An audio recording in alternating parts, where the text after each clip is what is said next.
your family with mom and dad involved. It's hard to imagine that he wouldn't feel that he had a good life. Got the call that day. I had anchored the newscast at Channel 6 in Providence, the sportscast, on Thanksgiving evening. That's a big day, of course, for high school football in this part of the world.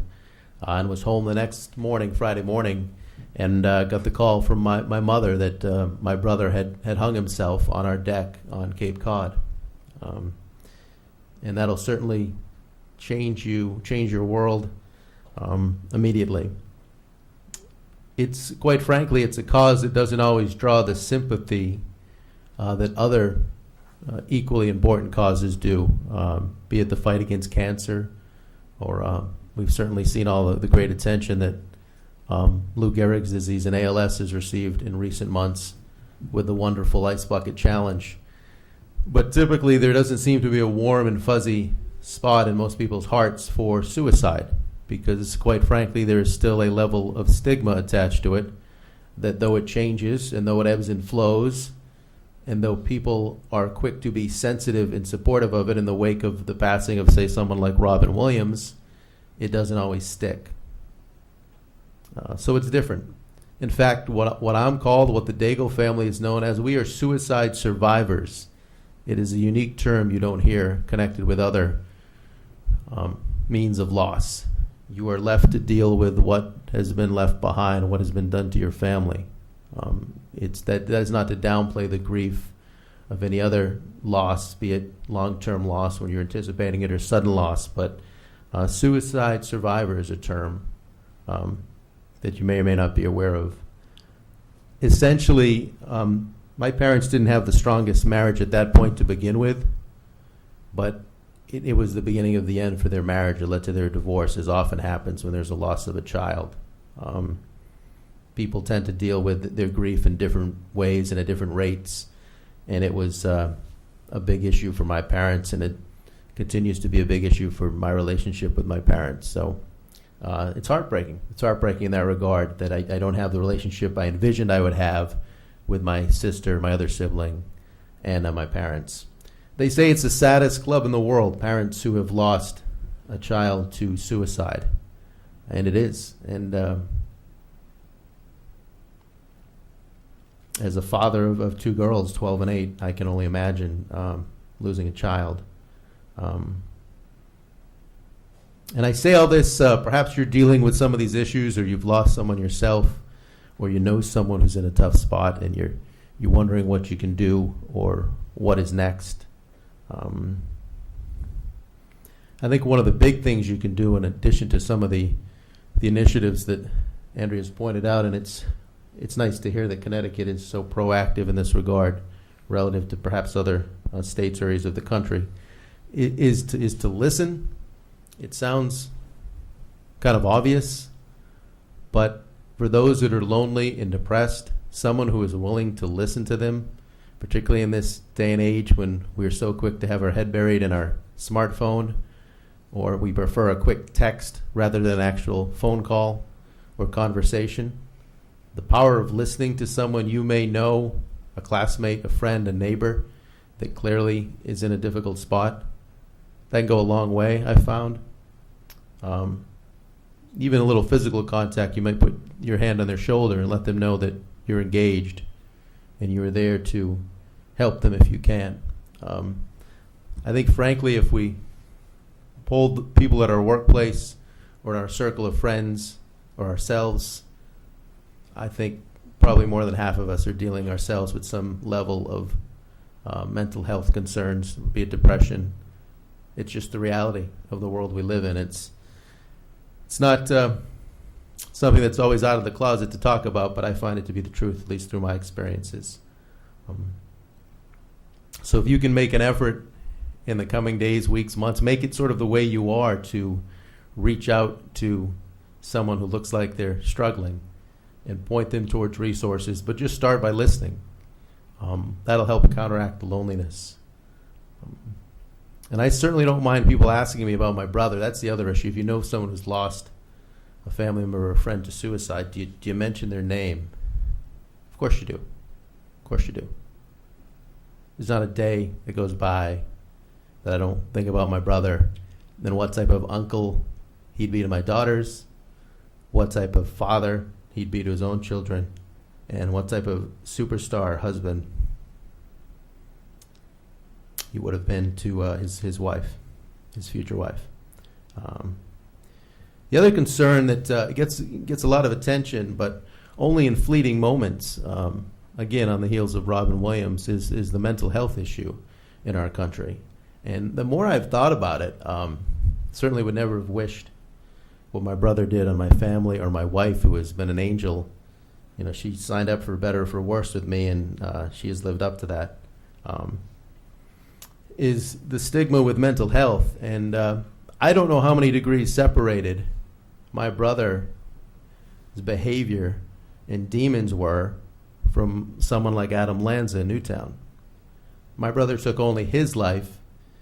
He didn't take the life of 26 children and educators at an elementary school and his mother's own life.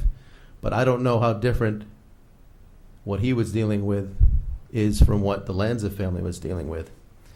So in other words, it's a call to action. Your opportunity to step in with someone that is struggling with mental illness long before it gets to a suicide attempt or something much worse. It's left me scarred in a lot of ways. I was on the radio with Ann on 94.9 last week on JB's show in the afternoon, and something that would seem as relatively innocuous as a child's game that we've all played growing up. Who hasn't played Hangman? I had my 8-year-old daughter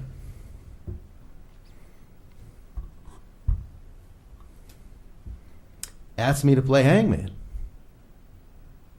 I couldn't do it. I'm a diehard Red Sox fan, and that in itself can bring enough misery, as we've seen on the roller coaster the last few years. But I'll listen to sports talk radio, and I'll hear a Red Sox fan call in and say, I'm going to jump off the Tobin Bridge. This team's driving me crazy. Little phrases that seem innocuous, but they just really hit close to home. My 8-year-old doesn't know my brother's story. My 12-year-old has just started to learn as I've filled her in. As was mentioned, I do run a charity event every year that's modeled after the Scooper Bowl, which is a Boston event run by the Jimmy Fund, where people eat ice cream endlessly for 3 days, and it raises money for the Jimmy Fund and the Dana-Farber Cancer Institute. I do that every summer. It's just a way, after about 10 years after losing my brother, I wanted to channel my efforts, my emotions, and that's been a positive way to do it. We watch baseball, we eat ice cream, and vendors donate ice cream, and we raise some money for suicide prevention. So as you go back into your daily lives tomorrow, maybe you can find it in yourself to sort of make it a point to be an open listener, and to recognize that we're all dealing with some of these challenges. We're not alone in this. I find inspiration in different things. There's a reason I was eager to drive down. I actually live in Massachusetts, about an hour and a half away, and wanted to be here tonight. I appreciate the invitation, Ann. Can't imagine not being here. The best way, just to sum up, and I apologize for getting a little emotional. I was okay a year and a half ago, but it'll be 15 years in November, and some days it'll just hit me. It has tonight a little. I really feel two ways about the loss of my brother. If he walked in the door now, and I mentioned this last time I was here, I repeat it often, is I would give him a giant hug for about 5 minutes, because I just miss everything he could have been and should have been, and then I would step back and slug him and knock his lights out, because I am absolutely angry, even 15 years later. So it's nice to see. I hope some of those numbers stick, as you mentioned, being statistically relevant, because it's difficult to prove a negative. We see someone who's dealing with chemotherapy and cancer treatment, and they may recover. And that's positive to see. It's harder with suicide prevention to know if the efforts are making a difference. You see the numbers drop, but it's hard to prove who heard the message on a night like this or another night and decided not to make an attempt. So keep up your great work. I'm encouraged to hear that. I really am. So thank you for including me tonight.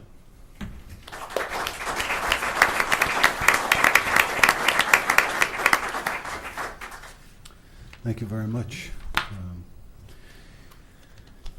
Comments?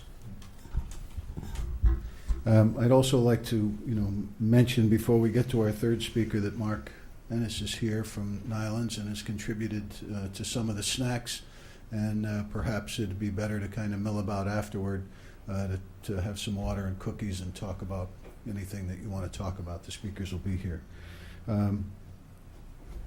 Our third speaker tonight, Ainsley Bryce, was a close childhood friend of Brian and a graduate of East Lyme High School. 2014, she graduated from UConn with a double major in human rights and history. She now works as at a residential home for people with HIV who are at risk for homelessness. Ainsley was, along with Brian's friend Will Calkins, started the Walks for Dagle in October of 2012 because they thought it would be a good way to honor their friend and walk with others to commemorate the approaching one-year anniversary of Brian's passing. From there, the idea exploded, with family and friends joining them, registering for the walk and donating. Within 2 days, they far surpassed their goal, and over $17,000 was raised for the Walks for Dagle team. So, welcome, Ainsley. Thank you for coming. Thank you. Okay. Brian Dagle was and will always be my best friend. We met when our families... Sorry, starting up early. We met when our families moved onto the same street, and from that point on, he was a consistent figure in my life.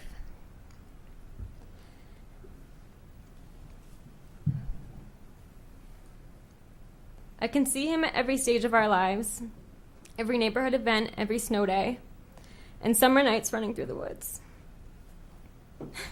Thanks. I remember pieces of him spanning the 19 years of his life. Because I had known him since 6, I experienced a lot of firsts with Brian. Our first day of school at the same bus stop, our first boy-girl party in middle school, our first high school dance, which Paul definitely drove us to, and our proms and graduations and our first days of college. And Brian was also my first loss. He was the only person I knew at the time to have died, and he was my first time dealing with suicide. I want to talk about what it was like to lose someone I love so much to depression and suicide, but I also want to talk about who Brian was, because it was who he was when he was alive that really drew us all together. I'm so very grateful to have known and loved Brian. He challenged me every day I knew him, for better and worse, to push myself to new limits. He dragged me to new swimming or hiking spots. He may have pressured me into jumping off the quarries in high school. And he constantly introduced me to the new people and groups he found his way into. And in doing all of that, he gave me stories and experiences and friends I never could have imagined without him. And Brian was kind. He was an aware and supportive person and a constant presence. He knew so many people and cared so deeply for them. He joined in their celebrations and felt their sadness, and he was always there for the people who needed him most. I can't count the times he'd meet me somewhere in between our houses just to sit on the curb, or the times he consecutively watched The Notebook with me one summer, because it was at least 5. He had an electricity to him which drew people close, and I feel so very lucky to have experienced this and loved him for it. I find that a lot of people have a hard time talking about depression and suicide, because I clearly have a hard time talking about these issues. There are so many conflicting emotions that go into suicide, and they make it hard to relive and harder to talk about.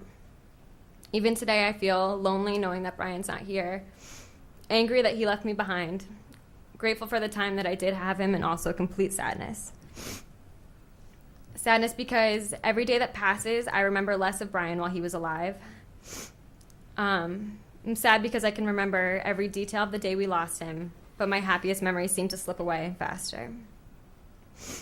I can easily hear the change in someone's voice as they tell me what had happened. I feel my heart speed up as the realization started to hit me. I can feel the cold air as I came back to Connecticut that night and the feeling of seeing my family for the first time in the airport. I can remember the first words that Paul said to me and seeing Anne in their home late that night. I'm sad because in the weeks and months that followed, my whole life seemed to shift to try to fill the hole that was left behind. And I'm sad that in losing a friend to depression, I became to understand what depression exactly felt like. And I'm sad that the way we saw Brian wasn't exactly the way that he saw himself. And like was said earlier, I was also angry. Angry that he didn't say a word to anyone about how he was feeling. And angry that we have to live every day without him.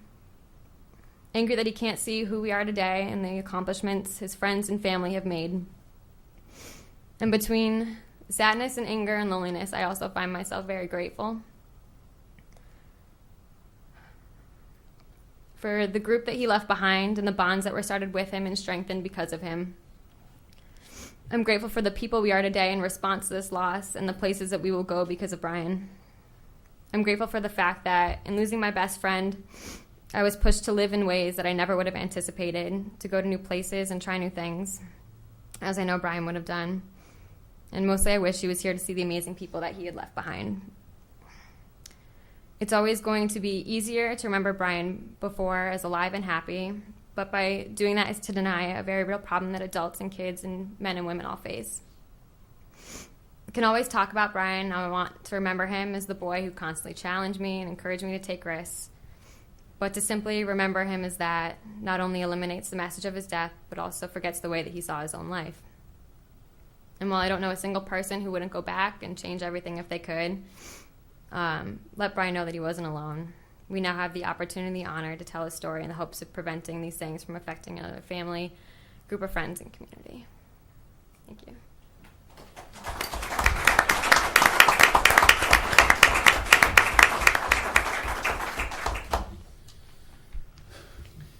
Thank you. I think we can all see and feel a little bit of how difficult this is a problem to face in society because it makes us so uncomfortable in our feelings and our hearts. But it's something that's important, and I thank the three of you for your strength and to share. Michelle Devine from CRAC. Oh, I looked over and saw someone in the chair. Wants to come up and share a little bit about the suicide prevention. Are you good with where you are with that? Or okay. All right. Wherever you're more comfortable, here or there.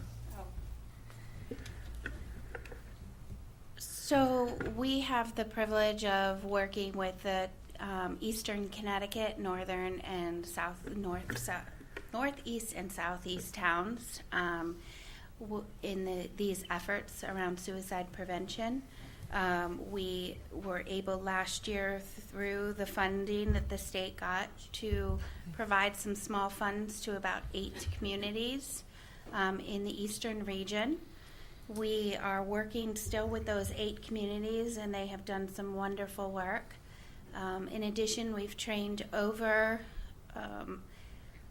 at this point, probably 800 folks in QPR, and that is the question, persuade, refer.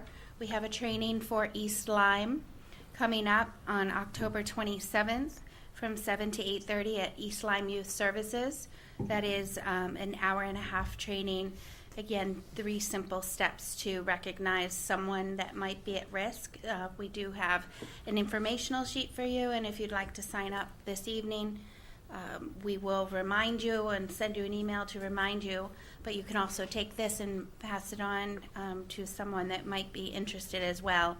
We also have longer trainings that we could, or this training that we could bring into your place of employment or do for you. So it's been an honor and a privilege. It's amazing how the world works and amazing how LifeWorks, this has opened many doors and eyes, including my own in many ways, and I am very happy to be able to do this work and continue to do it, and we're very lucky to continue to do this in Eastern Connecticut. I just wish we could reach more people than, and we will, and with all of your help, we will. The message will get out there. So thank you very much. Okay. Thank you, Michelle.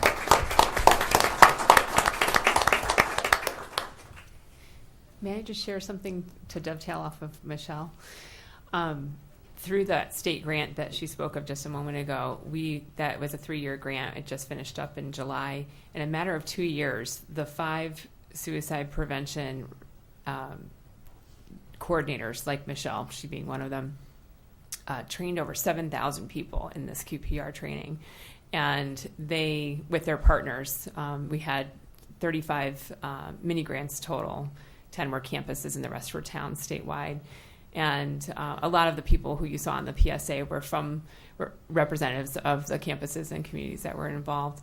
And I just wanted to share with you that the QPR is an amazing training because it is fairly brief, but really gets to the heart of the matter and gives you tools that are very concrete and usable that you can put in your toolbox and just pull right out when you need them.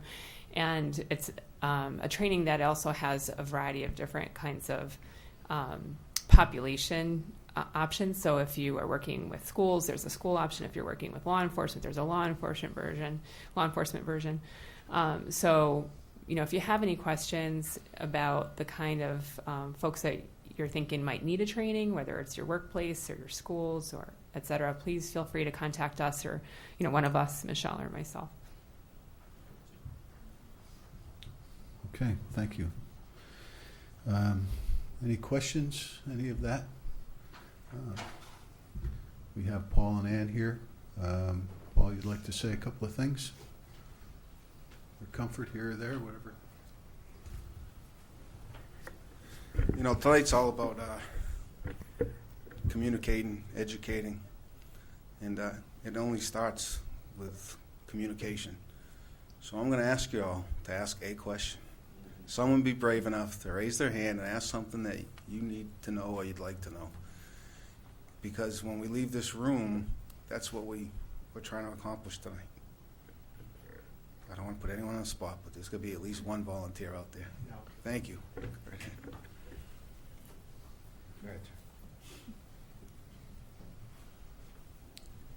Good evening. My name is John Cassane, and I lost my son Kyle 2 years ago.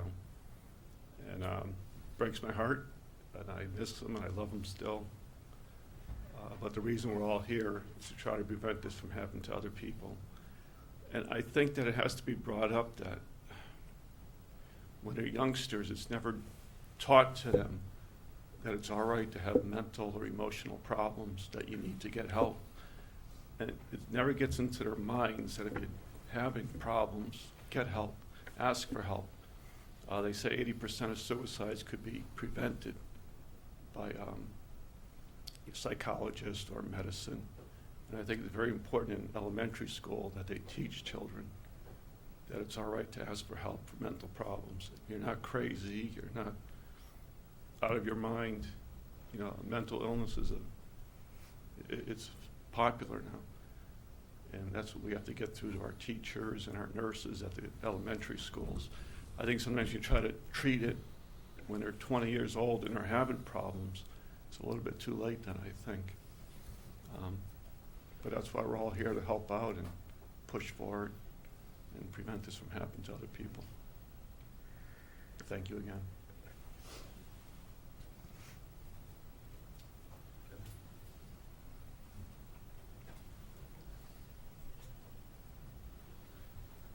Good evening. I'm Kevin Seri. I serve on the Board of Selectmen with Mr. Formica, and I'm also a state trooper, which I've done for the last 27 and a half years. I've been in Salem for 21 and a half years.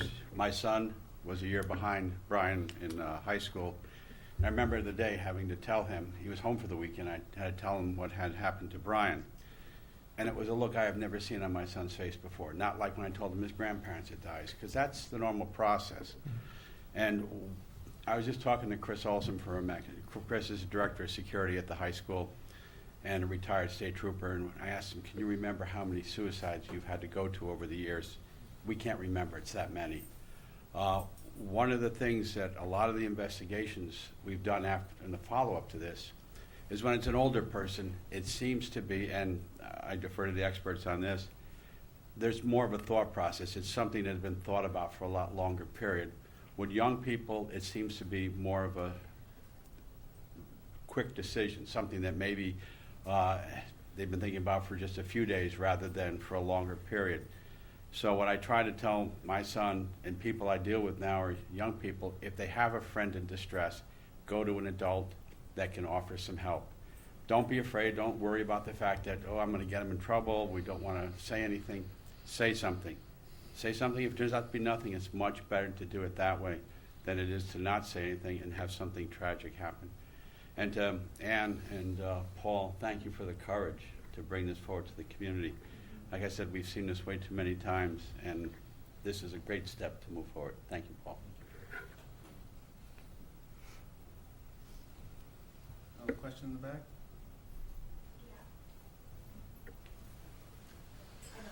That's fine. First of all, again, just thank you. I think it's incredible for you to share your story. Just the compilation of everybody's comments, one of the messages I kept hearing was that we need to listen.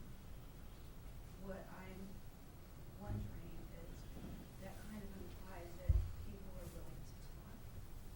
And I'm just kind of curious about that, especially with young people. A lot of young people are, very private with their feelings.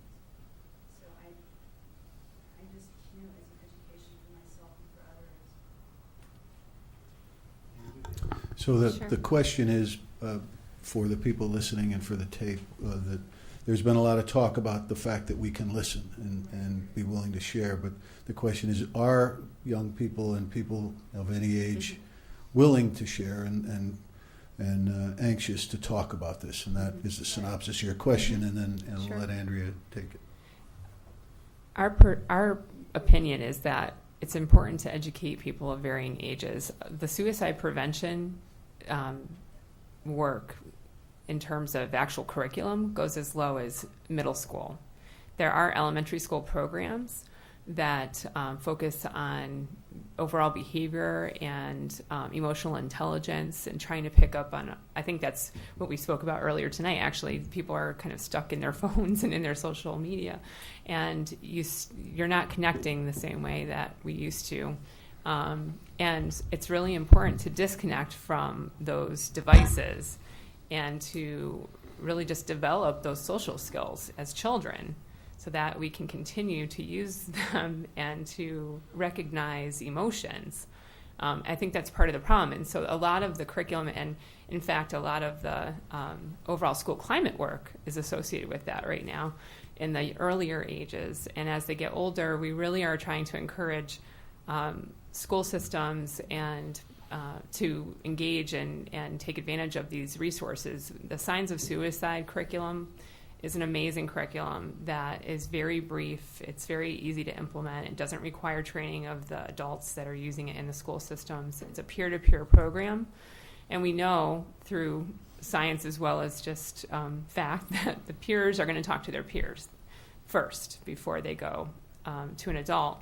And I'd like to share a really brief example of this, which was just amazing, honestly. I think it was a miracle. I had a situation back in May where I was contacted by a young man in Singapore because he was friended with a young lady in one of the towns in our state. And that evening,